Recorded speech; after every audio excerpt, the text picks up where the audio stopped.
Every night he moved through the hospital halls like a ghost, mop in hand, head down, never noticed, never thanked. To them, he was just the janitor. But behind those quiet eyes lived decades of pain and a truth no one cared to see. Then one night, when the world outside slept and the lights dimmed to shadows, he heard something he'd never expected, a doctor crying alone in the dark. What he discovered that night would uncover a secret the hospital tried to bury, and change everything they thought they knew about him. If this opening already gave you chills, pause for a second and tell me, what would you have done in Samuel's place? Drop your thoughts in the comments because this story only gets darker from here. For nearly 15 years, Samuel had worked the night shift at St. Mary's Hospital. The halls were quiet after midnight, filled only with the soft hum of machines and the faint echo of his mop gliding over the floor. He liked it that way. No noise, no eyes judging him, just silence. The kind of silence that didn't ask where he came from, or why someone like him was cleaning up after people who wouldn't even look him in the eye. Every night he arrived 5 minutes early, wearing the same faded uniform and carrying his old lunchbox, a habit from his father, who used to say, always show up ready. But no matter how much effort he put in, most never remembered his name. To them, he was invisible, the man who swept floors, emptied bins, and faded into the background. Still, Samuel found small comforts in the job, a soft smile from the nurse on the second floor, a thank you note from an elderly patient he once helped find her way. Those moments reminded him that kindness could still exist, even in a place built to heal but often blind to the wounds it caused. But lately something felt different. The hospital had grown heavier somehow, an air of unease that clung to the walls like disinfectant. The staff whispered more. Doors stayed closed longer.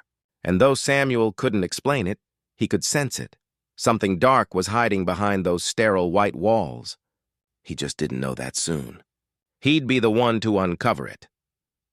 That night, when Samuel paused in the corridor and heard the muffled sobs echoing from the doctor's lounge, something inside him froze. It wasn't the kind of sound people made over small mistakes. It was raw, broken, and full of shame. He hesitated at the door, mop still in hand, unsure if he should move closer. But then he caught a whisper, just one sentence that stopped him cold. "They'll never know what we did." He backed away quietly, heart pounding in his chest. What did that mean? Who was we? His mind raced as he continued his rounds, trying to shake off what he'd heard. But the sound of that voice, cracked, guilty, wouldn't leave him. Over the next few nights, strange things started happening. A patient on the 3rd floor disappeared from the records, as if she'd never been admitted. Another nurse, one who used to chat kindly with Samuel, was suddenly transferred without warning. And when Samuel walked past the staff office, conversations fell silent. Eyes avoided him. Doors closed faster. He knew what it was, the quiet kind of discrimination that didn't need words. The look that said, "You don't belong here." The assumption that a black man cleaning floors couldn't possibly have noticed something important. They saw him as invisible. But this time, his invisibility gave him an advantage. He started paying attention.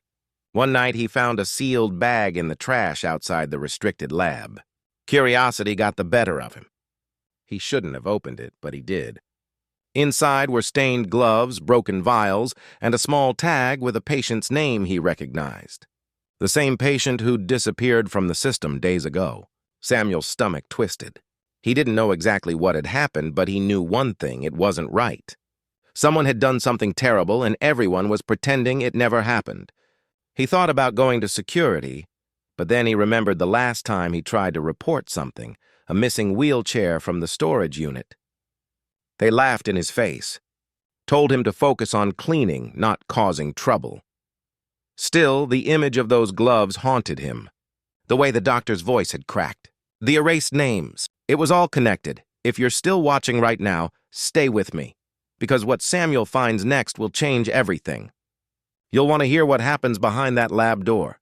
The next night, he made a choice. He returned to the restricted lab after hours, heart pounding, flashlight trembling in his hand. The smell of bleach was overwhelming. Files were missing from the cabinet, but one folder remained, partially hidden behind a stack of supplies. He pulled it out carefully. Inside were photos, lab reports, and patient notes stamped with red ink. Experimental, unauthorized. And then he heard it again, the same voice from that night. A low, desperate whisper. This time it was closer. "Who's there?" Samuel froze. The door creaked open. A figure stepped inside, eyes wide, face as pale as the walls. "Samuel," the doctor whispered. "You shouldn't be here." The doctor's voice trembled as he stepped closer, his eyes darting toward the open file in Samuel's hands. For a moment, the silence between them felt heavier than the air itself. Samuel didn't move. His heart was hammering so hard he thought the whole building could hear it. "Where did you get that?" The doctor whispered, his face pale and drenched in fear. Samuel didn't answer. He didn't need to. The truth was written across every line of those reports. Unapproved drug trials. Black patients listed disproportionately. Deaths marked as complications. The doctor reached out slowly, his tone shifting from fear to desperation. "Samuel, you don't understand. If this gets out, it could destroy everything." Samuel's voice was quiet but steady. "Maybe it should." That was the moment everything broke. The doctor's expression twisted. Not guilt now, but something else. Panic. He lunged forward, trying to snatch the file from Samuel's hands. Papers scattered across the floor like broken secrets. One photo slid out, a woman Samuel recognized. The missing patient. Her eyes empty, her name stamped, deceased. Samuel staggered back. For years, he'd swallowed the small humiliations, the looks, the whispers, the way people pretended not to see him. But this was something darker. They weren't just ignoring him anymore. They were ignoring lives. Footsteps echoed down the corridor. Security. The doctor must have triggered the alarm. "Please," the doctor hissed. "You'll ruin both of us." Samuel looked at him, a lifetime of silence burning behind his eyes. "No," he said softly. "Only one of us deserves to be ruined." The door burst open. Flashlights, voices shouting. Samuel stood frozen, surrounded. In his hand, one page remained, a record of everything they'd tried to hide. As they closed in, he realized this moment wasn't about survival. It was about truth. And no matter what happened next, he wasn't going to stay invisible anymore. By morning, the story had spread across the hospital. Some said Samuel was fired. Others whispered he'd been escorted out by security, holding that one page like it was the only truth left in the world. But what no one could deny was what came next. A local reporter received an anonymous envelope a week later. Inside it, copies of every file Samuel had found. Within days, headlines filled the news. Hospital under investigation for unethical trials. The administration called it a tragic misunderstanding. The doctors involved resigned quietly. But Samuel's name never appeared in the reports. Not once. His part in uncovering the truth remained hidden, just like he'd always been. Yet for the first time, that invisibility felt like power. He hadn't shouted. He hadn't fought. He'd simply told the truth, and that was enough to shake the system. Months later, when he walked past the hospital on his way to a new job, the building looked smaller somehow. The walls that once made him feel unseen now stood as a reminder of what silence can do and what courage can break. He paused for a moment, watching a young janitor enter through the same door he once had.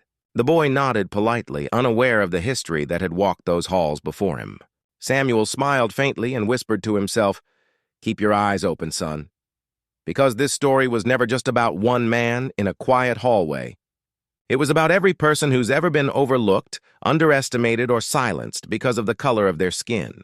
It was about the truths hidden in plain sight, waiting for someone brave enough to bring them to light. The question is, how many more secrets will stay buried before the world finally decides to listen? If Samuel's courage hit you deep, make sure you stay with us for more true emotional stories like this. Subscribe, because the next one might just change how you see the world. And if this story moved you, share it forward. Someone out there might need to hear it tonight.